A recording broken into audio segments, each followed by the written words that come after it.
देखिए, कोई भी चीज़ जब तक डिकोड नहीं होती तब तक लाभ नहीं देती है। जो बहुत छोटे छोटे साधारण पत्थर जामा मस्जिद के बाहर बैठे हुए बाबा जी जमालुद्दीन 3 पीढ़ियों से बेच रहे हैं, 50 रुपये का फिरोजा, उन्हें बेचते हुए 3 पीढ़ी बीत गई, उनके घर में हुक्का आज भी टूटा हुआ, ये बेचारे के वो जानते नहीं डिकोड करना। ये तो जो सोने की खदानें जहाँ हबशे लगे हुए जोहान्सबर्ग में, मैंने वो देखी है, वहाँ की धूल और मिट्टी वायुमंडल को भी सरकार ने घेरा हुआ है चारों तरफ, उसमें बारीक नेट लगाए हुए, बारीक जाल लगाए हुए, उसकी हवा भी नहीं जा सकती कहीं और, क्योंकि सारे वायु में सोने के कण हैं। जब वह खुदाई चल रही होती, मशीनें लगी हुई हैं, तो डस्ट भी, मतलब जैसे हमारे यहाँ पोल्यूशन वाली डस्ट है, ऐसे वो गोल्डन डस्ट है जोहान्सबर्ग में, साउथ अफ्रीका में, जहाँ सोने की सबसे बड़ी खदानें हैं। तो वहाँ की तो हवा भी बाहर नहीं जा सकती, और जो सोना खोद रहे हैं उन्हें पीली मिट्टी बता के खुदवाया जाता है। वो हबसी हैं बेचारे सारे, उन्हें शाम को मजदूरी दी जाती है। उनमें से बाद में तो उन्हें पता, उन्हें 100 सालों तक अंग्रेजों ने यही हवा नहीं लगने दी कि तुमसे खुदाई किस पदार्थ की करते हैं। वो कहते बड़ी इसमें टन टन की आवाज़ आती मिट्टी में। बोले हाँ, हार्ड है ना ये मिट्टी थोड़ी सी वैसी है, चूँकि कण तो उसमें सोने के होते हैं, एकदम से शुद्ध सोना तो होता नहीं है, लेकिन वो पूरा वायुमंडल में जो कण, चूँकि हवा में उड़ता है तो हवा में मिट्टी से हल्का सोना है, तो सोना ऊपर उड़ता है और उसके कण ऊपर उड़ते हैं।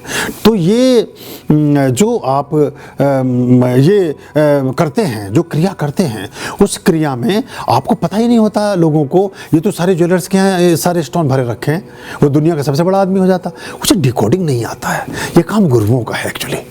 उसकी डाब डाल कैसे काटी जाती है, वो नाभि केंद्र में कैसे उसकी प्राण प्रतिष्ठा होती है। देखिए, जो नाभ की ऊर्जा शब्द लिया है ना वैज्ञानिकों ने, आज जहांगीर भाई होमा का, जहांगीर भाई जो थे हमारे, उनका आज जन्मदिन भी है।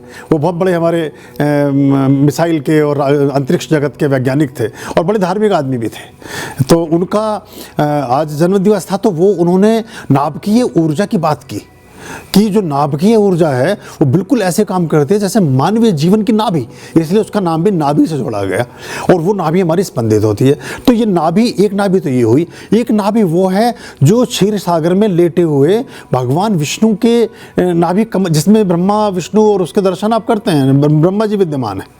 तो वहाँ आपके गोत्र का, आपके कुल की प्रतिष्ठा और उसका कुछ एक पर्टिकुलर सिस्टम है, उससे फिर वो डिवाइस ऑन होती है, तब वो आपके लिए काम करना प्रारंभ करती है। पर वो गुरुजन या सिद्ध आचार्य या जो कुछ काफ़ी लोग हैं हम जो उसको जानते हैं, वो ही कर पाते हैं, वो उन्हीं को करना चाहिए।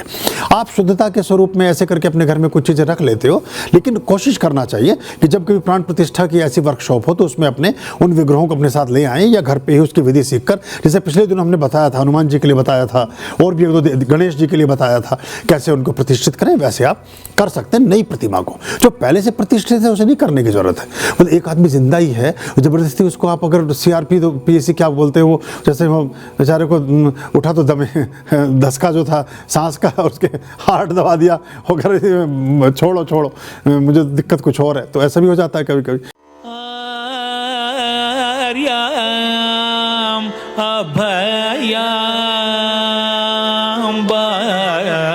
भज रे